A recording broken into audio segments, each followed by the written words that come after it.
Hello, everybody. This is your boy, the Mad Artist. Oh fuck, sorry. Your boy, the Mad Art over here, and we got Roger Rabbit. Heyo. Yeah, we got another guy coming on. We don't know when. Said he's gonna come on, but if he does, we'll let him join in. Yeah. And today we have a very special one today Yeah. because we are going to be doing a live reading of chapter 1 of Empress Theresa by Norman Boutin. Yes. Before we get over that, sorry about not having podcasts for the last 3 weeks. We're trying to set things up, but things haven't really been coming on through, sadly. Yep. And so we are I'm currently on the official Empress Theresa website, which looks straight out of like AOL messaging days. Like he has not updated this at all. Yeah. Oh yeah, that Theresa. That I remember seeing some video about that a while ago, and it is something. It is it's really weird. Like, Yeah, if you want to know like an extensive like analysis of Empress Theresa, go watch the book review by a YouTuber named Crimson Rogue. He's done a 5-part series and each part is like an hour and a half. So yeah, you're gonna have your hands full, but it's worth it. yes, it is. It's weird as fuck. Like, if like it's been a while since I've seen anything about it, Theresa, but I remember being rather strange. Yeah, and so I've opened up the Empress Theresa official website, the website created by Norman, and he has the first chapter fully available for you to read on his website. So that's what we're going to be doing right now. Yes, it's gonna be a very fun podcast this time around. Yeah, so yeah, we're gonna be constantly shifting between reading it and critiquing it. So if you want, you can go on the website and read along with us or whatever. Yeah, Just search up Empress Theresa Chapter 1, and it's the first thing you'll find. yeah, this is All gonna right, be a and with wild ride. that out of the way, let's let us begin this tale. Ahem. Yeah. Chapter 1. Author's note. This chapter sets up the story. No fucking shit. Yes, of course. The first chapter is setting up the whole thing. My God, what kind of fucking newfound technology is this? Okay, I understand. If this was a children's book, I could understand him like okay explaining like how a book works, but this is Norman has gone on multiple times to say that this is an adult novel. Yeah, and by that logic, we're not unless the audience that you sell your book to, I guess, it's dumber than a sack of bricks. Why would you need to explain that this is the whole setting up the chapter or the story or whatever? Like, Yeah, like what? it's just really dumb. But yeah, because it's an adult book, I get to hold this to a higher standard. Anyway, Yeah. let me read the rest of this author's note.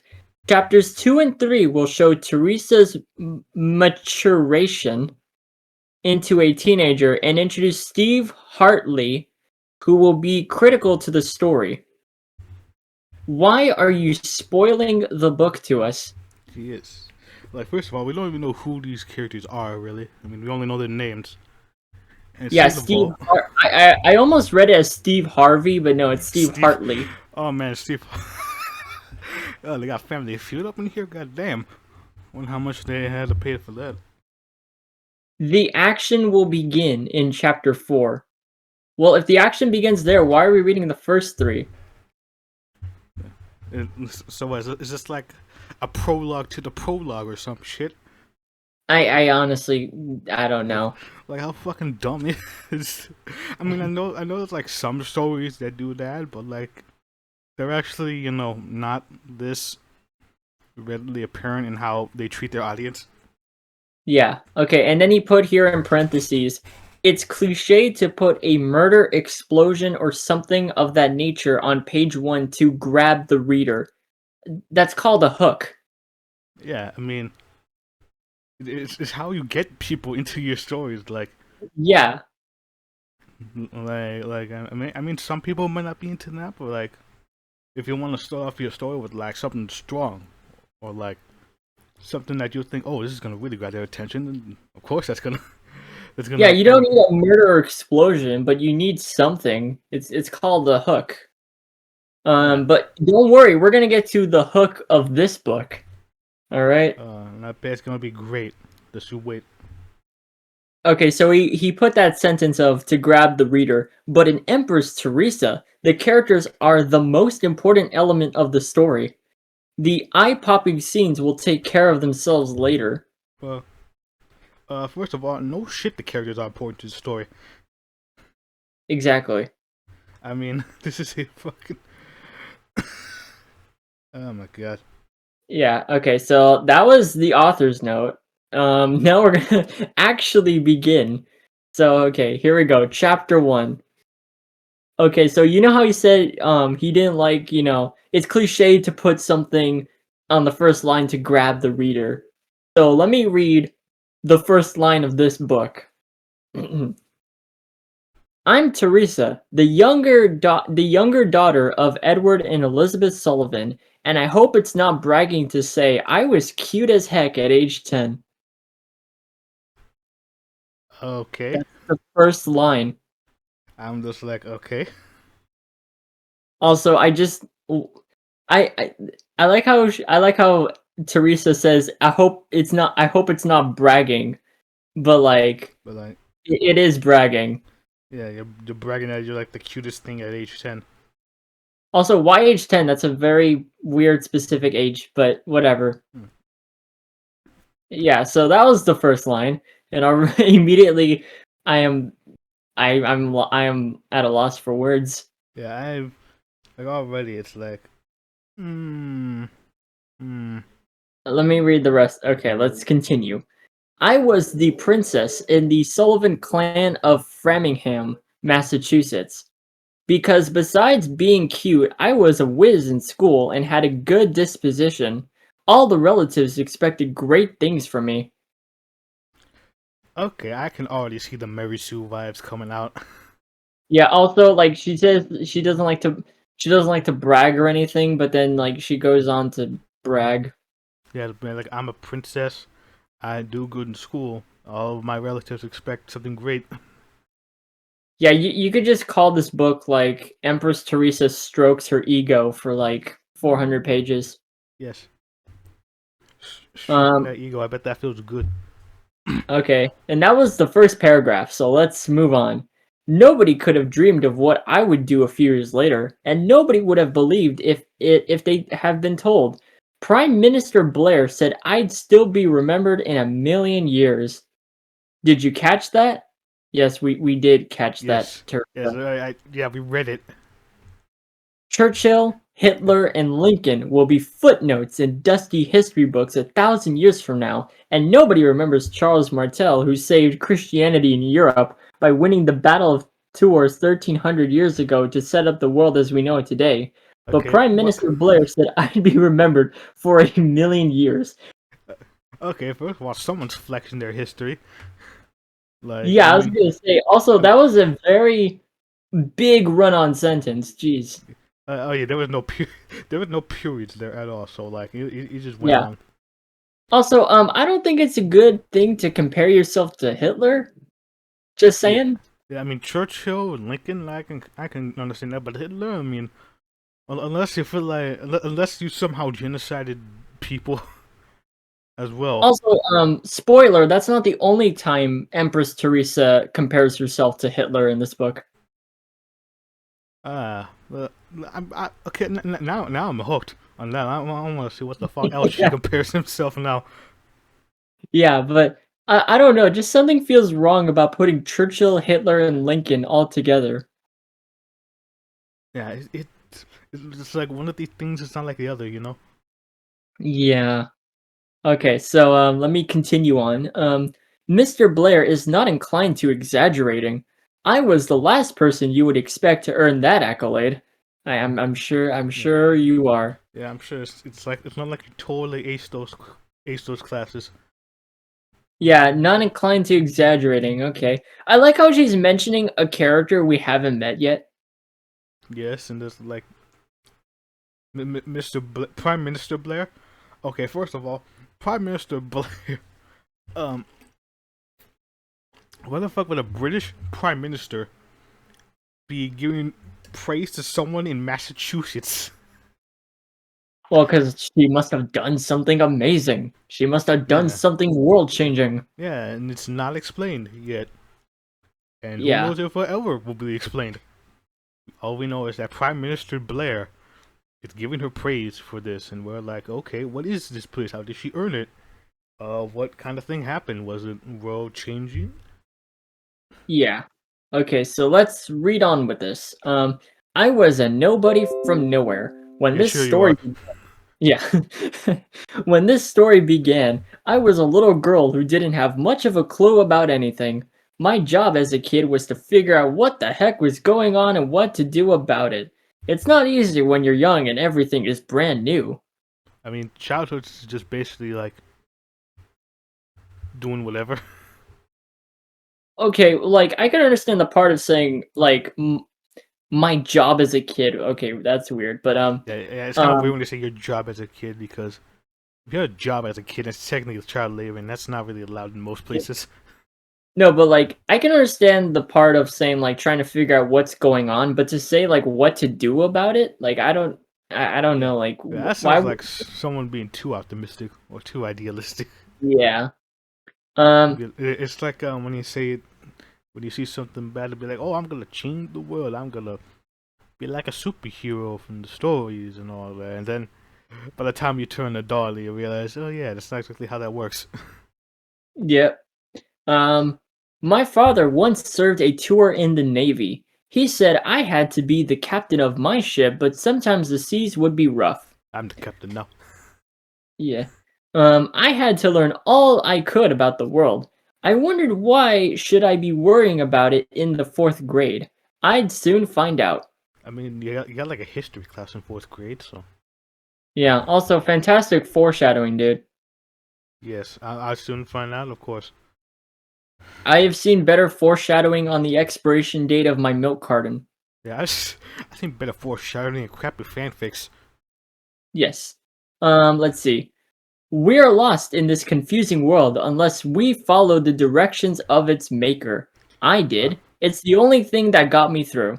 First of all, I like how this maker isn't describing anything like it's just God. Oh yeah, here's a thing of interesting about this book is that Norman constantly wants to go to praise God, but he never actually says God. He says like maker, creator, a bunch of other stuff, but he never actually specifically says God. Yeah, it's like he wants her religious denomination to be up for the air to be like is she like Christian, Jewish, Muslim, whatever. Yeah, It's it's interesting. it's kind of weird because when you say like maker and all that, it just sounds weird. All right. Um, Everybody has pressures. There are two kinds. One is threats to your life and health. No I had shit. more than my share of that with 1,000 assassins wanting to get me. Um, Seems a bit much, and Yeah. it totally does not sound like someone's exaggerating. Also, that should have, you know what? That should have been that should have been the beginning sentence. That should have been the hook. Hey, that should have been the hook. Like interesting, like somebody hired a That got thousand my attention. I was assassins. like, 1,000 assassins want her. Jeez, what Yeah, did she 1,000 do? assassins. Goddamn, someone must have a lot of money. Yep. The other kind is bearing responsibility for other people's lives and welfare. That's really tough if you care about them. I Uh, set new world records in that department. People were sure I'd crack under the pressure, but I didn't. It will take smarter heads than mine to figure out why not. I mean, considering they already have like those Mary Sue vibes going. Yeah, seriously, like again, like she says she doesn't want to brag or anything, but she's like constantly like flexing. Yeah, it's the word of the day, folks. It's hypocrisy. Yep. I'll be telling my own story, which is a good thing because nobody knows it as well as me. Yeah, no The shit. drawback, No, the no shit. drawback, Of course you know your own story. Like, why wouldn't you? Unless you got the like drawback. amnesia. Yes, that's what that's. Let me see. The drawback is that there are some things I can't know because I wasn't there. For Yeah, example, yeah, no shit. that's what Of course you wouldn't know if you weren't that's there. what telling a story in the first person is. Yeah, of course you don't know what somebody else did because you Yeah, weren't there. Like, it's like we're trying. It's like they're teaching us like we're babies or some shit. Like, yeah. yeah, no For shit. example, for example, Prime Minister Blair and President Stinston mentioned they talked to each other on the phone. They must have talked with many other heads of state, and it would be interesting to know what was said. It's a Uh, sure bet they discussed how to eliminate me if I got out of control, but I can't know any of that. that's a pretty big assumption. Just because two Also, people talked on the phone doesn't mean that they want to fucking kill you. yeah, also in this paragraph, she's basically stating, like, yeah, this is told from my perspective. It's the first person. But there are numerous times throughout the book where it constantly breaks perspective. Where, like, it'll sometimes go into third, or, like, it just, he doesn't even keep track of his own continuity or how his book works.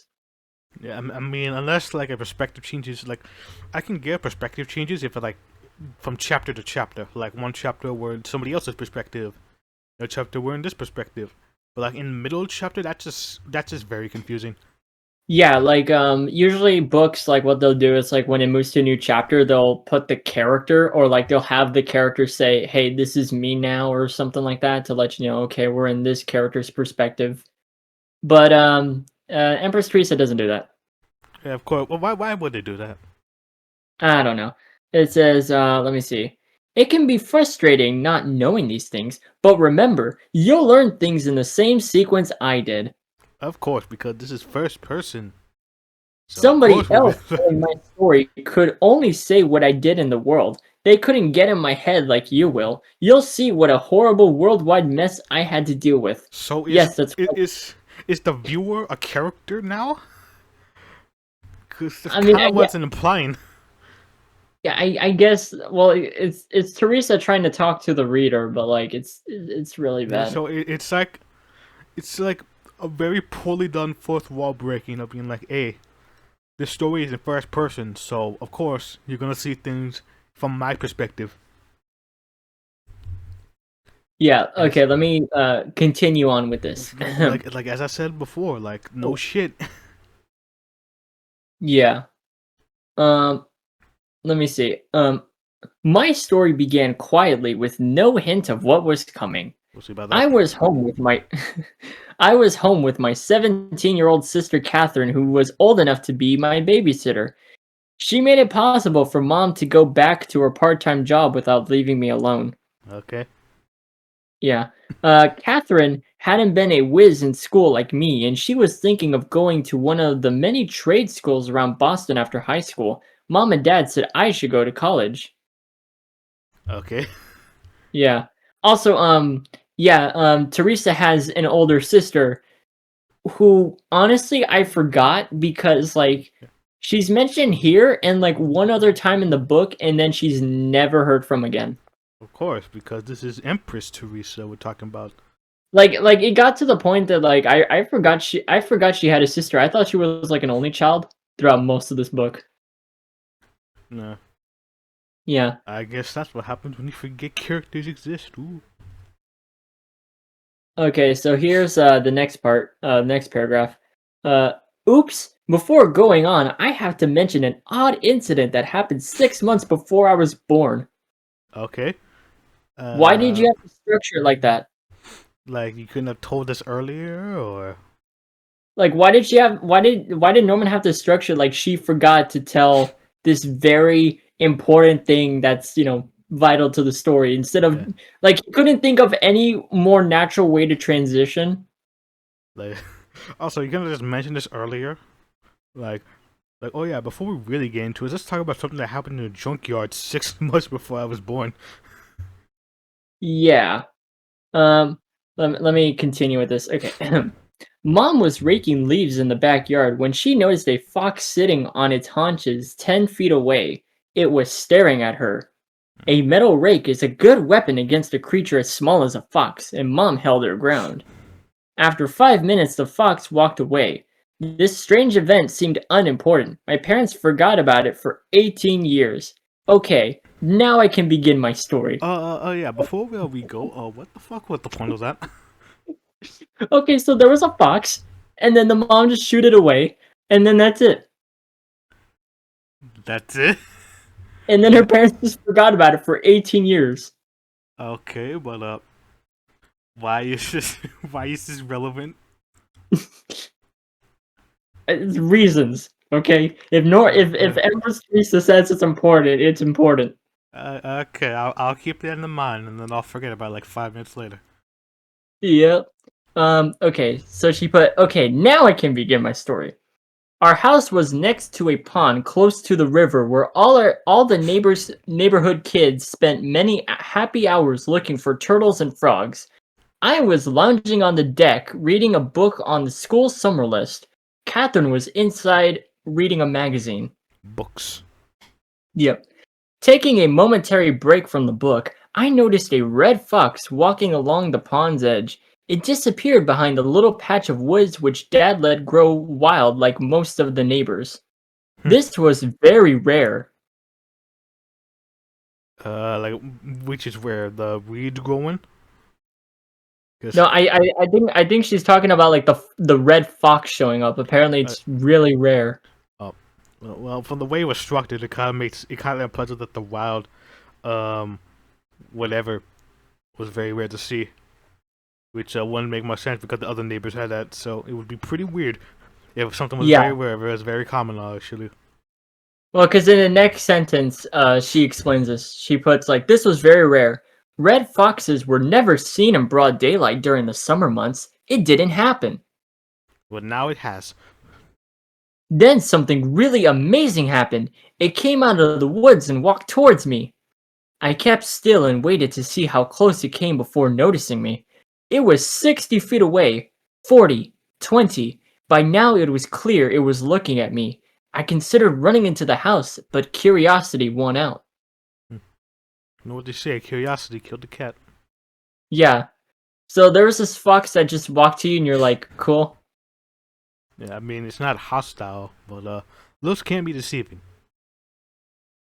Yeah. The fox reached the 4 steps of the deck. It came up the steps, stopped, and sat on its haunches staring at me. It did not seem vicious, so I waited. In an instant, faster than you could blink an eye, a softball-sized white ball emerged from the fox and went straight into my stomach. Hold up. Where exactly did this emerge? Did it come out of its mouth? Come out of its It just emerged from the fox. Come out of the ass? Like, and like Also, what? it says in an instant faster than you can blink an eye, but apparently she was able to perfectly figure out what the thing like. It's a softball-sized white ball. Yes, that's the power of Mary Sue right there. It's faster than the human eye, but except for me because I'm the character of the story, so I can perceive it. Yeah. Also, it went straight into her stomach. I'm getting really weird, like impregnation vibes from this. Oh god, don't remind me. Like I've Yeah. been on DeviantArt enough. Yeah. Yeah, so let's continue on with this. I screamed and ran into the house. The fox ran away.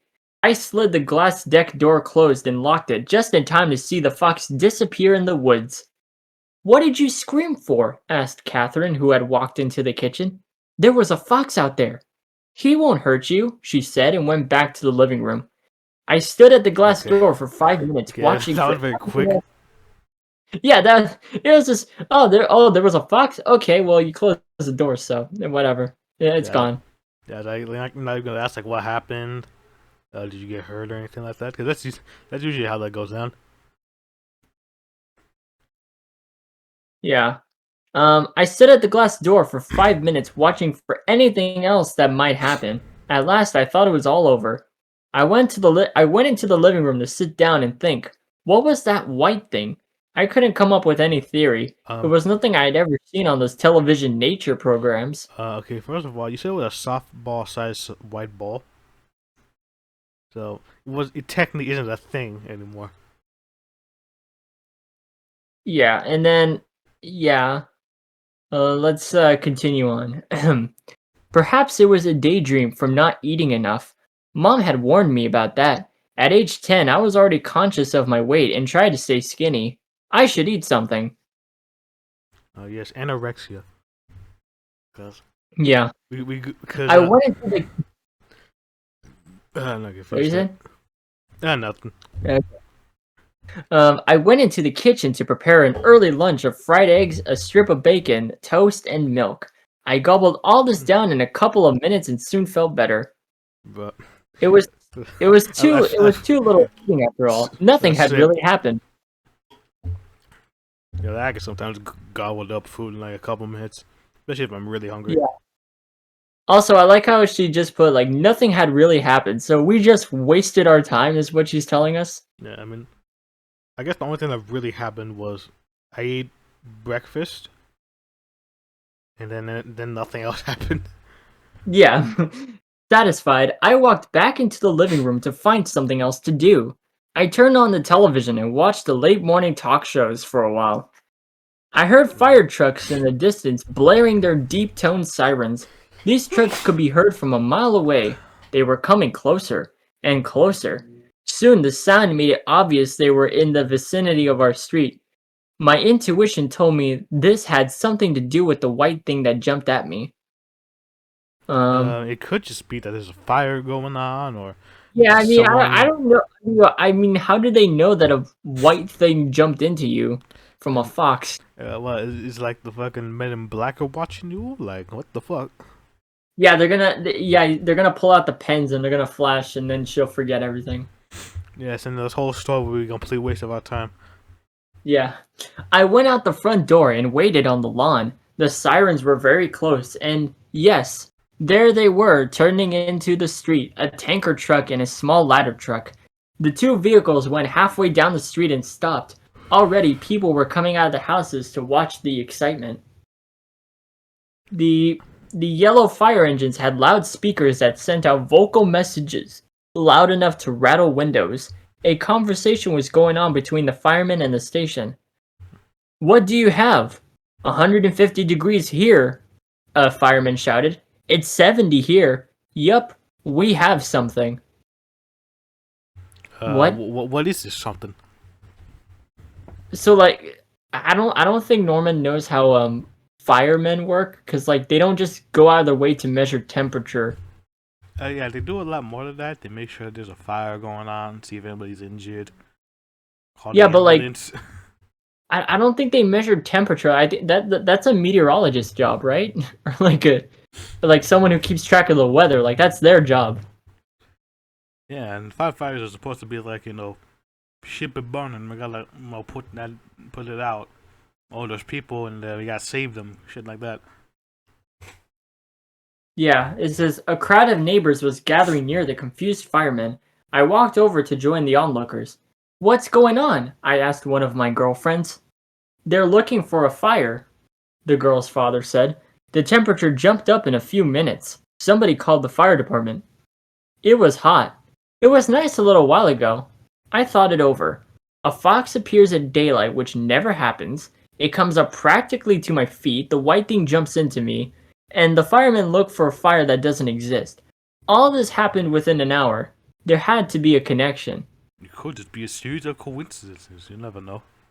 Yeah. Before long, the fire chief arrived in his yellow sedan. He asked the lead fireman if anything had been found. Then they walked over somebody's property to look at the pond. Nothing there. Could it be a ground fire? The fireman asked the chief. Not likely with water over there unless there's a rock ledge underneath. We have to check it out. Thermistor probes were brought from the station, and firemen spent the rest of the morning pushing the probes a few inches into the ground to check the temperature. They did this on everyone's lawn, the area inside the turnaround at the end of the street, and finally went into the people's backyards. They found nothing. Around 1 o'clock, the temperature in our neighborhood had dropped back down to 80 degrees. The firemen just gave up and left. I was young and inexperienced, but I wasn't a dumbbell. Yeah, I'm Uh, sure. yeah, yeah. Yeah, I'm sure you'll prove us wrong. Yes. If people found out what happened today, they'd pester me about it forever. My cousin Mary was diagnosed a schizophrenic, and the whole Sullivan clan was biting their nails waiting for the gene to show up in some other family member. It Um, wasn't going to be me. I'm pretty sure schizophrenia isn't really a gene; it's more like a mental illness. Yeah, I mean, you could be more prone to something like that, but like I don't think it's a genetic sort of thing. yeah. I resolved to never tell anybody. Not even my parents would know. They'd think I was ill like cousin Mary. I didn't need it. 2 days later, I woke up early and walked into the living room. Mom was looking intently out the window. What's going on? I asked. There's some men parked down next to the turnaround. They've been there all night. Oh my I god, it looked is and the sure Men in enough, Black. oh yeah, it is the men, but holy shit. God damn, it's getting They're interesting now. gonna try to get that alien that just went into her stomach. Yeah. Oh, you know what? You Uh, know what the fuck this reminds me of now? what is, Reminds me of this book that I remember seeing. I think it was from Igor Stravinsky's Roadside Picnic. uh-huh. Yeah, it's about like this alien coming over to this one place in Russia. I think it was Russia. They have a picnic over there, I guess, and they leave all the trash over there that has like a bunch of weird properties on it, like like tornadoes that could splat you, and um like asexual reproducing batteries and some weird shit like that. Uh-huh. I don't know. Seeing that white ball kind of reminds me of that for some reason. Yeah. Let me continue on. Um, I looked, and sure enough, a van and a four-door sedan were parked in the turnaround where they could see every house on the street. Mrs. Gagnon said a police car stopped to talk to them at 2 a.m., said Mom. They showed IDs, and a little later the police left. Yeah, and fucking aliens and shit, man. Dad woke up and heard the same story. As Mom and Dad got ready for work, another police car came around the street but left without stopping. Other people left for work. The morning wore on. The mail truck came by at 10. I walked out to get the mail while Catherine was in her room. 2 minutes after I got back in the house, the car and van drove away. They had spotted me. How did they know about me? Um, I don't think they would know about you. I mean, you're Also, like, also this could be another coincidence. yes, it's just a giant pseudo coincidence. That's the whole point of the story. Yeah, also, despite seeing that there was like these cars parked outside their houses, the mom and dad were just like, you'll be fine. Yeah, You have your sister. yeah, and it's like, I don't think they would just be looking for you because Yeah. they would have just gone to you if they had. Like, I'm not sure why they even bother waiting for so long. All right, I need to read this next part. You're not gonna believe this shit. Okay. Okay. I sat on the sofa thinking for a while. I felt I was being watched, or was somebody listening? I spotted the phone. Was somebody listening on the phone? I Okay, someone's dialed zero. paranoid. Yeah, look. I dialed zero for the operator. Operator, how may I help you? Can I have the number for Alice Pizza in Framingham? One moment, please. 10 seconds later, another woman said, Alice Pizza, 555-8402. Thanks. I hung up. So they weren't listening. How do you know that?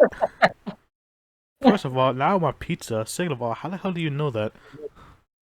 I don't. I don't know. So Like, is people have made up the theory that like Norman just makes stuff up that makes sense to him in his mind, but he doesn't explain it. The reader doesn't know, and so when they read it, they're just like, uh, "What?" oh yeah, I sometimes do that whenever I type things up. But like, Yeah, and I at least try to explain it. But like over yeah, here, like, how the hell do you explain they weren't listening? Like, you know, they could be wiretapping you for all you know. Like, like it's probably yeah, not just the phone that's like wiretapped in that case. yeah. I don't know if this is supposed to be like based on an old conspiracy or whatever, but it's Or, just weird. or if your boy Norman is just fucking paranoid as shit.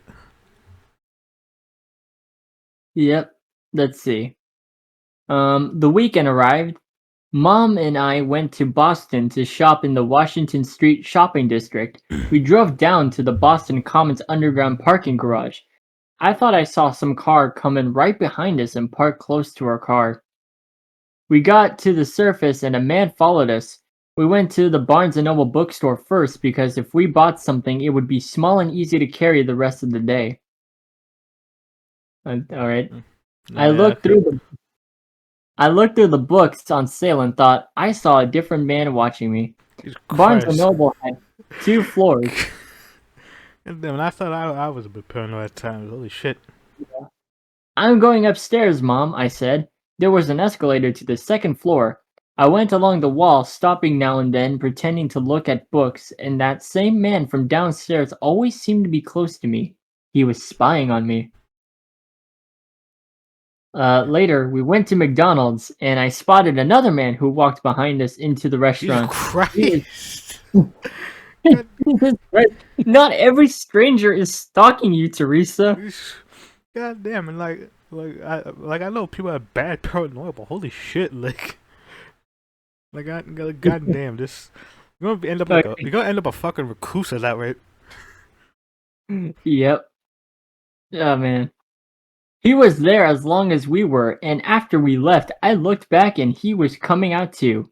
But he stopped at a corner. Another man standing on the corner started walking in our direction. We got back home and Mom took things into the bedroom. I dialed the operator again. "Operator, how may I help you?" "Can you give me the number for Alice Pizza in Farmingham?" God damn "One it. moment, please." I waited and waited and waited. A full minute passed by, and she hadn't come up with the number yet. I hung up the phone. Now they knew I knew.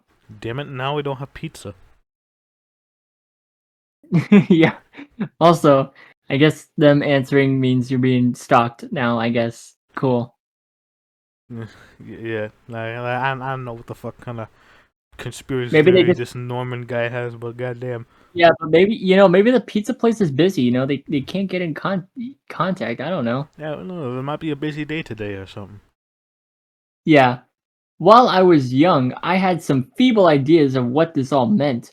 My life wasn't going to be like that of other kids. I had to think like somebody important, somebody with responsibilities. I was something special. Sure you are. Yep, there we go, back to stroking her ego again. Yep. Maybe I was dangerous, or that was what the government was What are thinking. you, were you some kind of government weapon project or some shit? You're an Avengers level threat. God damn, like what? Like they're gonna send you off to like some secret wars or some shit? Like, They're gonna lock her down in Area 51. god damn. Someday they would come around and talk to me. I wasn't stupid enough to think they would just watch me for the rest of my life. Uh, Okay, first of all, who's watching? Like, it's like at best, she's either insanely paranoid or some unspecified government is watching her. it's like those government conspiracies. Yes. Let me continue. Okay. So 2 days later, Mom took me to a nearby strip mall. There was a DVD movie rental store. Okay, that's how you know how old this is. Oh god. Yeah, Um, if this was set today, they could just like fucking Kids are like, "What's a movie rental store?" Like, bitch, I could just pay a subscription on like Netflix or some shit. Yeah. I looked around for the classic movie 2001: A Space Odyssey. They'd shown it on television a couple months ago. Okay, I don't know why we I mean, know it's a that. good movie, but like, No, but why did we need to know that they shown it on television a couple months ago? oh Like yes, you could have just said you're looking for it, or you could have said like, okay, maybe it's one of her favorite movies or something, or maybe it's like she remembers a part, or like I don't know. Well, I mean yeah, that's they what she could, said in the next part. yeah, they showed on television a couple months ago, and then he could have said like, oh yeah, like I saw like a part of it, like, Yeah. hmm. I played and replayed the parts of the movie where the astronauts talked to Hal.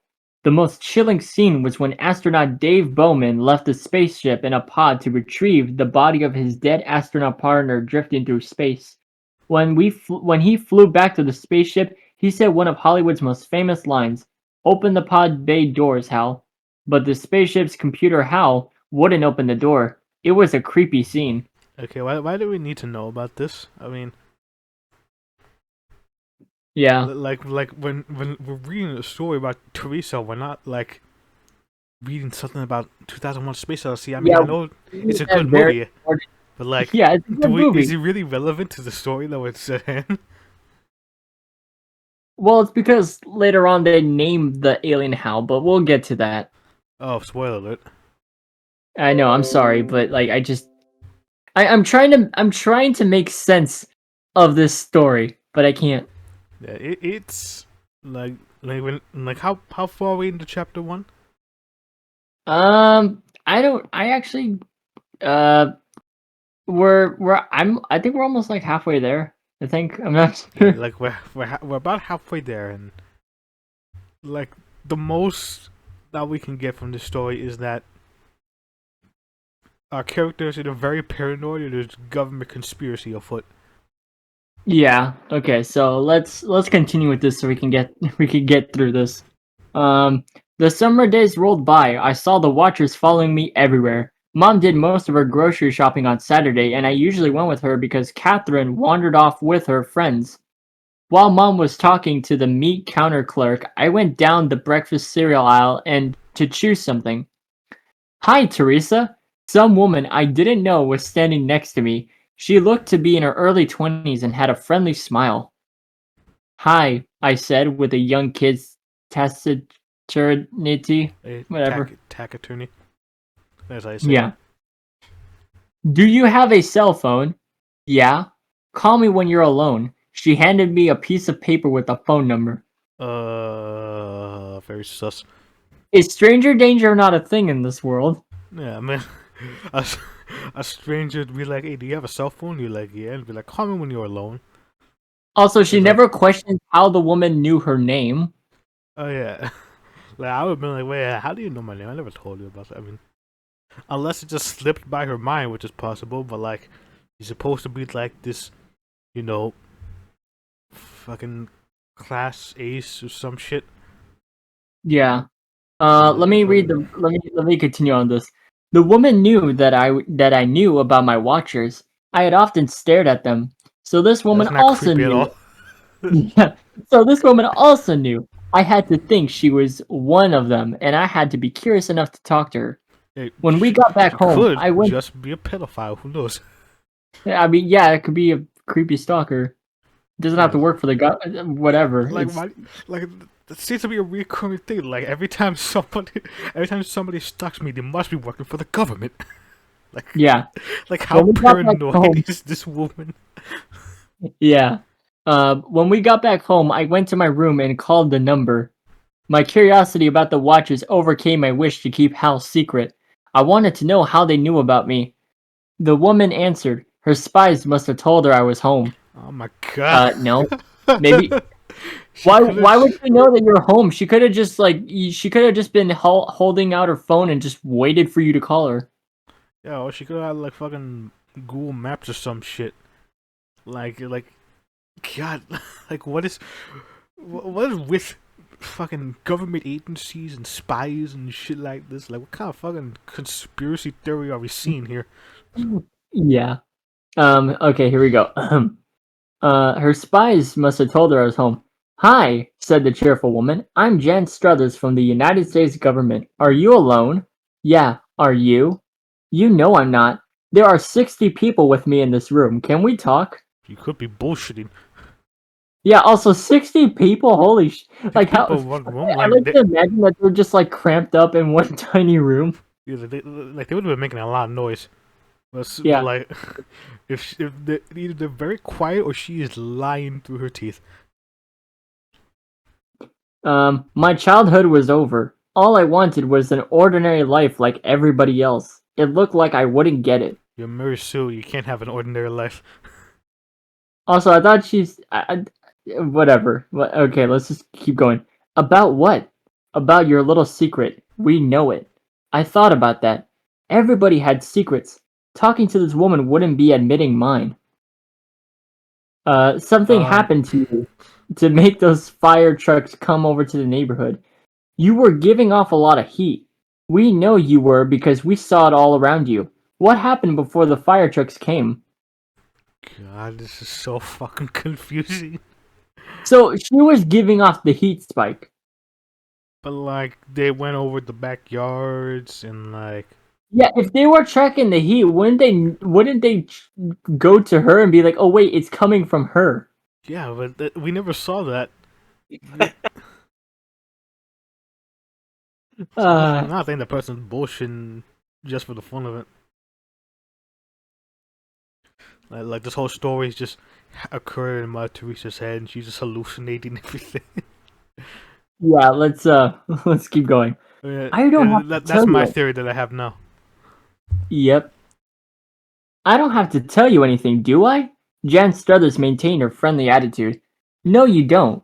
But it will make things a lot easier if you tell us something. We're not going away. We will be spying on you from now on. We have to. Whatever happened is very important. You don't know anything that happened? We know a lot. Something from outer space came to Earth 7 years ago. We've been looking for it ever since. That heat you were giving off has to have something to do with that thing from outer space. Okay, this is a continuity error. It says an alien from 7 years ago, but we mentioned she mentioned that the fox appeared like Like 18 at years ago, I think that was. it was like 18 years. Yeah, So yeah, that's like either this is a different alien, or your boy Norman does not remember dates well. yeah. Okay. I considered that. Jan Struthers gave me a moment and then brought out a point. There is nothing natural to Earth that could have caused that heat. The thing from space did it. We watched you rent that movie 2001: A Space Odyssey. You are aware of that thing. What happened before the fire trucks You know, came? she could have just watched the movie because she liked it, not because she was Yeah, aware I of mean it. it's a good movie. I mean, I don't Yeah, know. yeah, 2001's a good movie. Like what kind of fucking conclusion is that? Okay, there was no use denying something happened. They already knew. I saw a fox walking near the water. It came up close to me and a white thing jumped out of it. That's all. Where did the thing go? In me. How big was the white thing? Like a softball. Did it come out of the fox? Yep, came right out. What part of the fox? The stomach. How did it jump out at you? It moved in my stomach. Okay, this is very suspect. Yeah, I'm just doing different voices to show like how fast it constantly goes back and forth between these two. Yeah. First of all, white thing, very sus. Big. I wasn't very enthusiastic about telling the story. Jan Struthers Okay. had to force it out of me one tiny piece at a time. How long Uh, did that take? What were you gonna say? this is the other part. Oh god, this is just. Oh god, I don't even want to think about that. Now this came to me. Yeah. How long did that take? Like that. I snapped my fingers at the phone.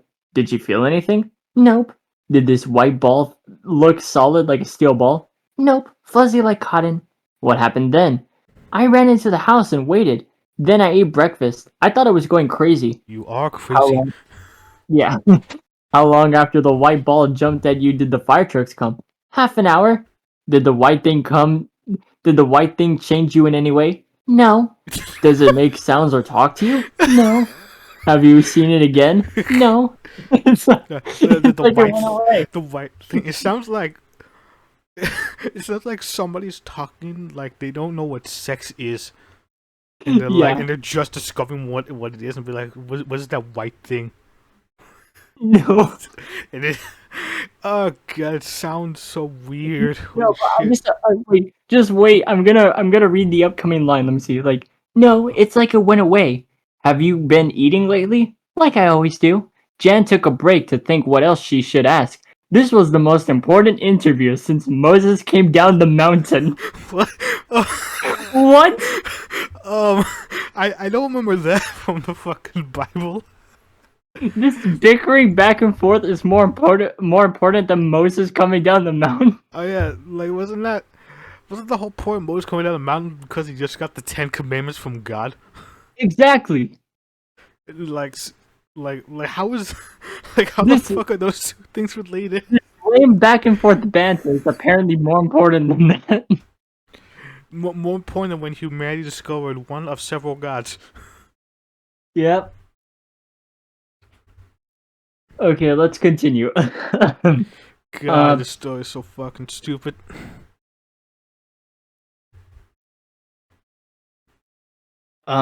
Would you be willing to come in to talk to some smart people and figure out what this thing is? I Yeah, didn't smart do people. anything.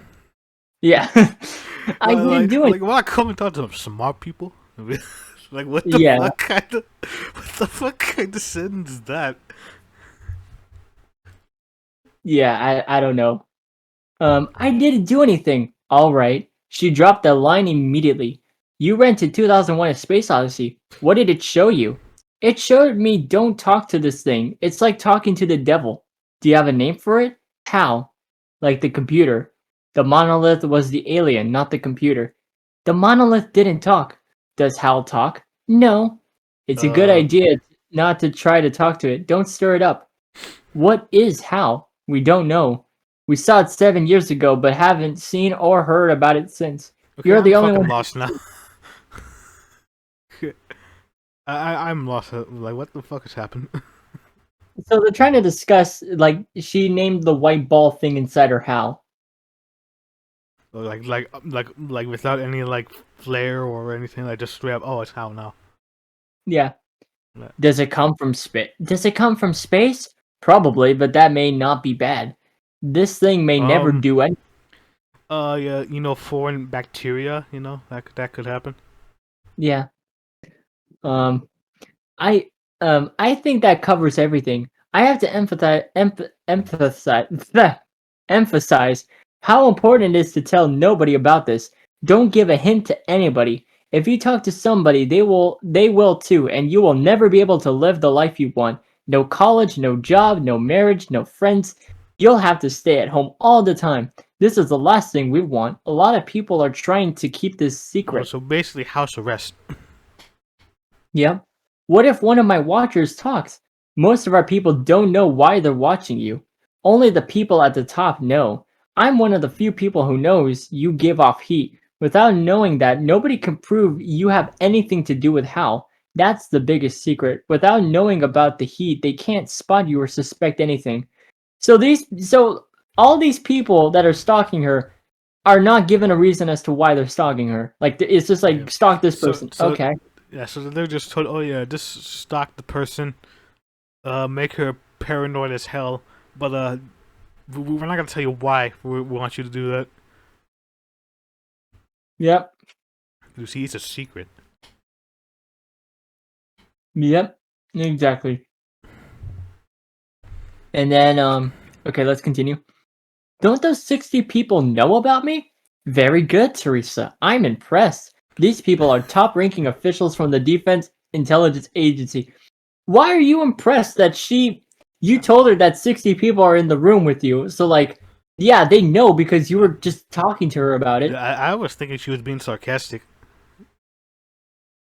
Yeah, I don't. yeah, Yeah, it's she's like, very possible. good, Like Theresa. I'm impressed. it from how it's written, it could go either way.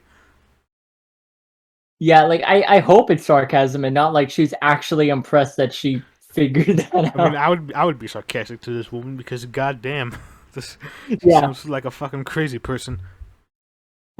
These people are top-ranking officials from the Defense Intelligence Agency. Your watchers are people hired from outside. They know nothing. Can I tell my parents? That's up to you.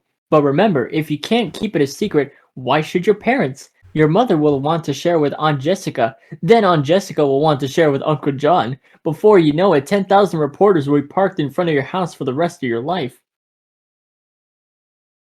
So, That's yeah, a they very know her big family. assumption. That's a pretty big assumption. Yeah. Not if Hal never does anything. All the more so. It's anticipating something that hasn't happened yet that interests people. Uh, no. Um, yeah, I don't think What that'd be interests interesting. us is something that does happen. Yeah, I mean, what the fuck do you mean when something happens? I don't. Uh, um, a break in the conversation let me absorb this new idea.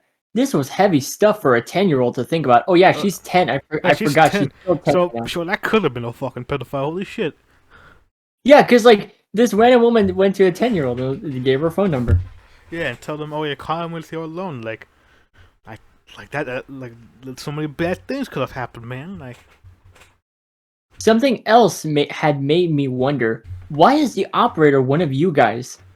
You might ask the operator connect to you to somebody, maybe somebody outside the country. We need to know who it is. It's for your protection. we're supposed to the operator in this now. What the fuck? Yeah, apparently. How God, can I give off heat without burning up? oh my god, it's conspiracy theory central. What the shit? Yeah. She asked, how can I give off heat without burning up? Hold on. There was a moment of silence. I had stumped her. Teresa, Um, we think Hal you is could doing a just submerge yourself in ice. Yep. Teresa, we think Hal is doing a lot of things around you, but not inside you. It's like you're in a party. A lot of people are dancing around you, but they're not making you dance. That sounded reasonable. Okay. Um, I mean, something could be happening inside of her. I mean, Yeah. Well, I'll we leave don't you know. alone now. Thanks for talking with me. Call anytime you have questions. She hung up. I'll bet the 60 people cheered her for doing a good job. Oh yeah, I bet there are those 60 other people who I'm pretty sure are Just definitely real. listening to a phone conversation. Yes, and are definitely real and not completely made up. There it was. They tapped the phone and watched me all the time, and they knew I was being watched. But I said nothing to mom and dad. What must the spies be thinking about that? In a moment, I realized Jan Struthers hadn't asked me if I'd told anyone besides my parents the secret. They knew I hadn't. How did they know that? Well, if they're government spies, they And could they're have. watching in their constant surveillance. Yeah, it's like a, like no shit, they're gonna find out shit. Also, you're telling me there are 60 people watching her? Like, what kind of fucking Why do you need that many people? like what is so special about this girl besides like the That is a fucking huge white waste of ball? taxpayers' money. Besides the white ball, like this is a good fucking waste of taxpayer money right here. Like, goddamn. Yeah, anything more than a dozen is a waste. Like Jason Bourne had a dozen people like spying on him, and he had a like body count. So like, yeah. Yeah, Jason Bourne was actually pretty good character. One day, I woke up at 6:30 a.m., tumbled out of bed, and changed to jeans and sweatshirt before my groggy eyes cleared, and I noticed an orange spot in the middle of my field of view. It was right there in that exact middle, no matter where I looked. I hadn't noticed immediately because it was small. It was like an orange golf ball at 40 feet. I Mm, put on shoes and walked to the living room. The orange spot was always there. I went out to the backyard. Likewise, the little orange ball was always there. Even when I looked up at the sky, Hal must have had something to do with it. What is that for? I whispered. A few days later, I was working in the tiny garden I kept in the backyard. I like to grow pumpkins, which were fairly easy to grow and would grow 8 plants a year in the small pot. Okay, I just like to bring up like apparently it didn't take until a few days later for her to find out like what the thing was for. Yeah, so she had to wait for like a few days, or Yeah, she just had it with her and she's like, okay, I guess this is a thing now. she was like, yeah, well, it's not doing anything, so like, why bother? Yep. The plants now had vines 3 feet long with little 1 inch pumpkins. They would expand rapidly in the next month until they reached 8 or 10 inches in diameter in September. I was pulling up the annoying weeds that kept sprouting up all the time. The worst was that prickly weed whose name I didn't know that would grow 3 feet tall if you let it. I used a hand spade to dig one of the prickly weeds up by the roots and felt a rock. I brought up the 3 inch wide flat rock and threw it at a gallon water sprinkler can 10 feet away. The rock hit the can dead center. I hadn't even tried to do that. I found another rock and threw it at the can. It too hit the can. Why I are got we knowing this? Because Because she's. I don't want to spoil. I'll keep reading and we'll find out. I got the rocks and walked 15 feet away from the can. I threw the rocks while keeping the orange dot on my eye field on the can. The rocks hit the can again. I got the rocks once more and walked 50 feet away. oh my Nobody can god, hit the can from this distance, I threw. So I threw. The rocks hit the can. So that's what the orange dot was for. oh my It was gosh, an she aiming got auto device. aim. Yep, it was an aiming device. Yeah, she has Why aimbot. did Everyone, look out. I don't know why Hal gave this to her, but sure. Yeah, I don't know. Maybe if she's playing like fucking GTA or something, she can just fucking just cap some bitches without even trying. Yeah. It got the rocks to whatever I was looking at. Interesting, but I couldn't see any use for it. I'm pretty sure Are there's you... plenty of uses for that. Yeah. What the fuck do you mean there's no use for that? Like, you got like an You have aimbot like for you. You can perfect, almost perfect aim now. like you can dunk on people in archery contests Yeah. at the 2 days shooting later, range. I saw 10-year-old Tommy Kearns walking back from the nearby convenience store. Yeah. I Of course. sometimes saw him throwing a baseball with another boy. Going to Tommy's house, Mom? Okay, dear. Tommy's house was 4 houses down the street. I knocked on the Kieran's door. The mother answered. Hi, is Tommy here? The mother found Tommy and told him Theresa was visiting. Tommy came to the door. Hi, Theresa. Hi, you want to pass the ball? Sure, I'll get it. He retrieved a baseball and 2 baseball gloves and went to the street. We stood roughly 15 feet apart and passed the ball back and forth. I backed up to the 20 feet and we continued passing. I was getting the ball straight to Tommy's chest. He was not doing as well. I had to take a step or two to the side to catch the ball. Tommy stood in place. Hey, you're good, Tommy exclaimed. How'd you do that? She's cheating. I'm a natural, I said. Bullshit. Yeah, you're not a natural. You had a fucking thing helping you. Yeah, you got fucking aimbot going. Yeah, exactly. Like, bruh. Yeah. I backed up to 30 feet. It went the same way. I hit Tommy dead on while Tommy's aim was typical for a 10-year-old. Bad. Oof. It's ripped to all 10-year-olds. Yep. Tommy's father came out and walked to Tommy. Can I take over, son? Tommy was glad to be relieved. The father smiled and asked, Ready? Yeah, I said. We tossed back and forth. Tommy's father had an accurate aim. I didn't have to step side to side to catch the ball. After a few throws, Tommy's father backed up to around 40 feet. No 10-year-old could throw accurately at this distance, he must have thought. We tossed the ball. I invariably got the ball straight to Tommy's father. This went on for another 10 minutes. Other people had been coming out to watch. Yeah, because watching people play catch is interesting. Yes. Very interesting. At last, the father noticed I was getting tired. This was August and it was very hot. Let's call it quits, Theresa, the father said. It's getting hot. Okay. I went aside to talk to Tommy. Several adults came up to Tommy's father. One of them asked him, How good is she? She is incredible. Someday she might pitch for the Red Sox. Of course. Sport. Stroke that ego some more. Yep. August rolled on. It was a week before I was to begin the 5th grade, and I could think of little else. Most kids said they hated school. I loved it. It was there that I met all my friends who were scattered all over town in the summer. That the girls invited each other to each other's homes. It was a working day for my parents, and Catherine had eaten something. I began throwing together lunch for myself. Mom had bought steaks. There was a new bottle of steak sauce. I tried to open it, but it was tight. The trouble with these steak bottles was the cap was so narrow. There was no leverage to twist it. I tried harder. No wonder little old lady starved to death. I mean, I know, like sometimes the cap on certain things can be a bit difficult to open, but it's not that difficult. That line is so good. But yeah, little old lady starved to death. Like goddamn, throwing shade at them because they don't got the I strength. mean, it's a steak sauce bottle, not like a bottle like with other food. No, a steak sauce. Yeah, I mean, like, The lady starts is eating steak that steak sauce. is eating steak like a health hazard now?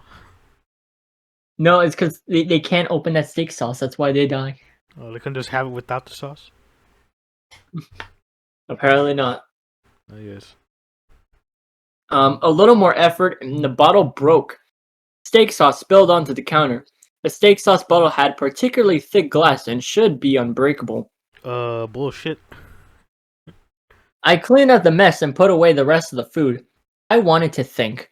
How had I broken the thick glass bottle which not even a strong man could have done? Did I have a lot of strength? Because you got that Mary suit. Yeah, Got, the Mary Sue energy. yes, like I can break open the unbreakable. I ace all the classes. I got the government watching me 24/7. I looked around for something to lift. The living room sofa was the heaviest piece of furniture in the house. I lifted one end of it easily, but so did Dad. How could I tell how strong I was? I went to the basement and looked around. Like many people, we Sullivans keep lots of junk we never used. I rummaged around and found 2 complete sets of old lawn horseshoes, grabbed a horseshoe with both hands and tried to twist it. At first it didn't change, but as I applied more force, Hal seemed to get the idea. The horseshoe bent easily. Goddamn, Hal has made you into a fucking superhuman. Yep. So How- not only does she have how's- accurate aim, but now she has super strength. Yeah, Hal 2 OP, please nerf. Yeah. The next morning I approached Mom. I want to see Father Richard. She spun her head around in surprise. What about? Can't tell you. Honey, you can tell me anything. Maybe I can help. I can't tell you. Mom was worried. Something serious might be going on, but even at age 10 I had certain rights to privacy. All right, dear. I'll drive you. Yeah, just leave it at that. Don't question your child any further. Oh yes, don't be like, oh, something going on, or like you having a bad day, or Yeah. On the way through the living room, I picked up a burlap shopping bag used by environmentally conscious people who didn't want paper or plastic. What's in there? Mom asked. Horseshoes. Why are you taking those? It's a secret. Mom was really worried. She made a quick call to the rectory to make sure Father Richard Donati would be there. We drove the 1.5 miles to the rectory and we were met at the door by the smiling 29-year-old priest. I knew I could trust him to keep my secret. Priests were supposed to be beyond salvation if they revealed a secret or something like that. oh, I That's think what I know why. I think I know why your mom's worried. Yeah. Yeah, if all you know about the whole priest incidents that have happened over the years, then yeah. Yeah. Theresa. Theresa wants to be a nun, he joked. She won't tell me what it's about. Oh, he got more serious. Do we all talk together? No, I said, me alone. Very well. Mrs. Sullivan? He indicated the living room which served as a waiting room. This way. He smiled, showing me to his office. Father Donati sat at his desk and I sat in the chair in front of him. Now, Theresa, what's on your mind? I have to show you something. I took 3 horseshoes out of the bag and stacked them together. The ends had small bends, and I had to arrange the horseshoes with one advanced over the one below so that the rest of the structures wouldn't lie flat on top of each other. Then I grabbed all 3 shoes at once by the ends and started trying to twist them. I applied more and more pressure over some 15 or so seconds until I did succeed in bending the horseshoes about 50 degrees. I put them down on his desk. The priest thought it had to be a trick. He picked up the horseshoe and tried to bend it with all his strength. It didn't budge. He tried the other two with the same result. It was no trick. I had bent all three at once. He tried to remain calm as I waited patiently for his comment. The thought of diabolical possession had to be the first thought that came to him.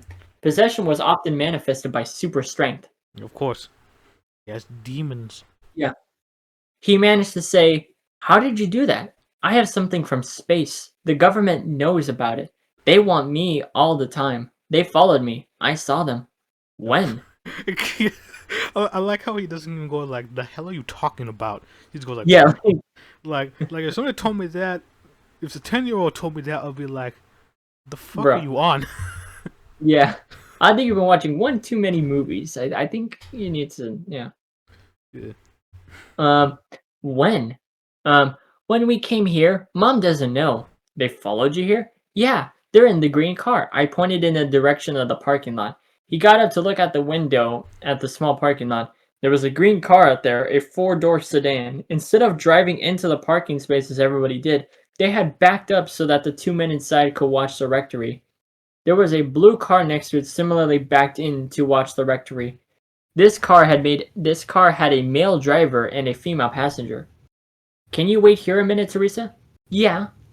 He went outside. The window was open in the heat, so I walked over to listen to whatever I might hear. Well, he told you to wait a moment. Like, I don't think he wanted you to hear anything. No, but of course, gonna be a Yeah. curious 10-year-old. Yeah. When Jan Struthers saw him, she instantly got out of the blue car and quickly walked over to him. These men don't know everything. Only I do. What did Theresa say? I'm not at liberty to say. I'm not at liberty to say. It's not the usual stuff? It isn't. It's critical you tell no one. Theresa will be the first to suffer. People will come after her. They'll kidnap her, kill her, or worse. Who are you? I work for the American government. Oh, How yes. many of you are there? Hundreds. There's literally hundreds in the American government.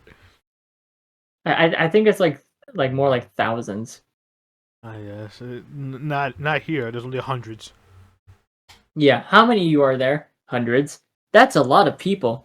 Do you understand how important this is? I'm beginning to. Father Donati thought things over for a moment. Well, I'll need to tell the Cardinal. Why? Theresa needs one person she can trust. I need the Cardinal's help to stay close to her wherever she is. All right, but it goes no further. Don't call him on the phone. Talk to him in person. Jan Struthers walked back to her car, and he returned to his office. I'd like the Cardinal to come here and talk with you sometime. Is that all right? Sure, I said. A meeting was arranged with the Cardinal. It was concluded that there was no diabolical possession. I was a perfectly normal good girl. Sure My you story yeah, perfectly normal, perfect normal my ass. normal good girl. My story, confirmed by the brief visit of Jan Struthers, had to be true no matter how amazing it was. I did so well in the 5th grade, it was decided I'd skip the 6th and go straight into 7th. Of course, that I would Mary Sue kicking in. I would graduate from high school at 17. Part of the decision to let me skip a year was my hair. I don't think that's how that works. Oh my god. That's that. I know how the whole skipping the grade system works. That is not how that works at all. Started growing very thick after Hal came around. I mean, you could grab a handful of my hair and feel the weight of it like it was wet. Mom was sure this was a sign of my change of life, and I needed to be with girls my own emotional age. Yep. That's very sus. Yeah, that happened. Very sus. I was growing up fast, but it wasn't because of hormones. I was worrying about Hal, and so were a lot of others. Jan Struthers walked by me sometimes in a store or someplace when Mom and Dad were out of sight. She asked how things were going and asked was there any news about Hal. I never told her about the orange spot in my eye field or the strength Hal gave me. I feel like those are important things you should tell her. Yeah, because kind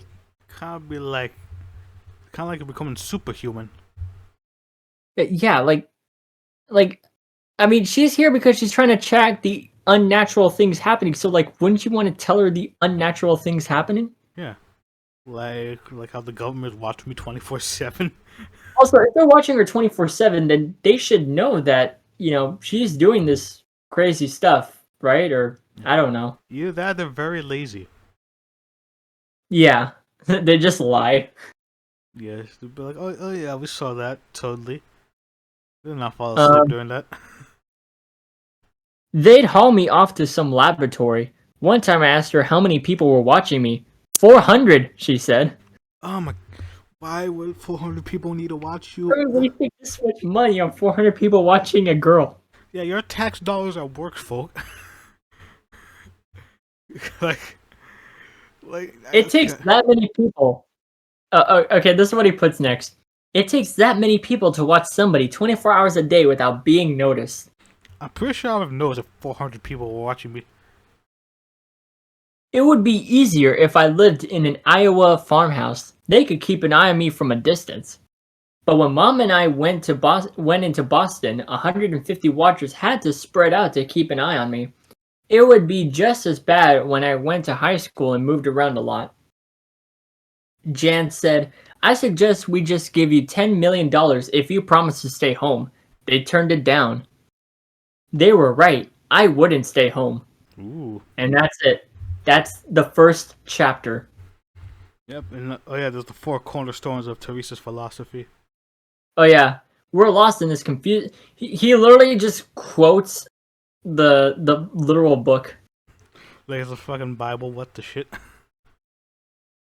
Yeah, so we put we're lost in this confusing world unless we follow the directions of its maker, which we literally just read. As a believer, I was sure I was immortal, and that gave me courage. Would you like to put that theory to the test? I did everything correctly. In this world, perfection isn't good enough. I mean, like nobody's perfect. Like you can't really achieve perfection. I'm very simple. I follow my conscience. I am what I do. If you think that's easy, try it for one day. Okay. That's the dumbest thing I've ever read. Okay. And also he puts Norman put in parentheses, Theresa is trying to do something good for everybody, but nothing seems to be going right. When everything you believe in seems to be letting you down, your sanity is in danger. Every good person has had this experience in some way. Yeah. I don't know. I mean, not wrong. Just something I don't think your sanity would be really affected. Yeah. Yeah, so that was the first chapter, and no, we're not reading the rest of the book. Okay, don't ask. I mean, unless you guys really want us to. I don't want to give that man any money. Yeah, I don't know. I mean, we could find other ways of getting there, but Yeah, I'm probably gonna find like a leaked Google Doc of it or something on Dropbox or somewhere. So yeah, if you want to actually read more of the story, because it from this one chapter alone, it is all over the place. Yeah, there's and the book just gets more ridiculous as it goes on. Yeah, And like the book is filled with so much filler. Like I think chapters 5 and 6 are just like recapping events from chapter 4. and there's more filler than DBZ. Yeah, dude. No, seriously. Yeah, there was just it's so weird. This book is filled with like skipping important moments, but then having unimportant moments be dragged out until eternity. That's a sign of a good writer right there. Yeah. The greatest of writers, even. Yeah. So yeah, that was Empress Theresa. This was a good podcast. I really enjoyed this, reading the book and just criticizing it, and yeah. And we have spread the word of Empress Theresa by showing how if people don't already story know, is. like if the people don't already know, they probably do know. Either they've watched Crimson Rogue or they've watched the Down the Rabbit Hole video, Oh, yeah. all about like, Norman not taking criticism. Oh, I love those kinds of people. Yep, and Yeah. yeah, Yeah, and keep in mind this was just chapter 1. And there's like how many yep. chapters in this? There's 28 chapters. The book is 465 pages long. So, yeah, so God knows what the other chapters are. If you want to know about it, just watch Crimson Rogue's videos. It's I counted the 5 parts. It's like over 7 hours, but it'll probably save you way more time than actually trying to read the book. Yeah. Unless you guys want us to read the book and critique it at the same time. But Yeah, yeah, we're not gonna give the men money because yeah, holy shit, this like fucking like government conspiracy 101s here, and like holy shit, yeah, like this chick has some weird ass paranoia, like just thinking yeah, about like how everyone is spying on her, watching the 24/7.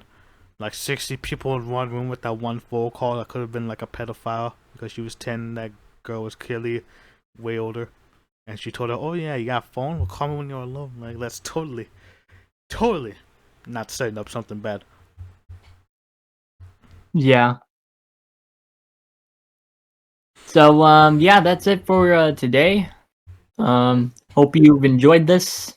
And somebody else was supposed to come over here, but they haven't yet. So I guess something must have came up. Or Yeah, yeah. Also, I'd like to again apologize for lack of podcast. The last one was like from 3 weeks ago, and I'm sorry about that. yeah, It's just been scheduling all that, like trying to find like a different, trying to find the right time to do these is a bit of a pain because sometimes like sometimes we're able to get on like able to get everyone together, you know, the whole podcast. Other times it'll be like some things come up or something unexpected happens and we have to like postpone it or something. So yeah, we could. yep, Yeah, hopefully we'll get back into the swing of things. I know I've said that like a couple times already, but I swear to God, it's probably gonna become a recurring joke. Like, oh yeah, let's get back to the swing of things with our podcast, and then like 2 weeks go by and there's no podcast, and then I say, then next week come by, and then oh yeah, let's now get into the swing of things, and then like the same thing happens again. yep, Uh, that yep, would, that'd be funny if that became a recurring joke, but it would also be a bit annoying. yep. But yeah, I hope you guys enjoyed us reading chapter 1 of Theresa. And I certainly did. Yep. So this has been Roger Rabbit. Yep, and I'm the Mad Artist. And we shall see you guys later. Bye. See ya.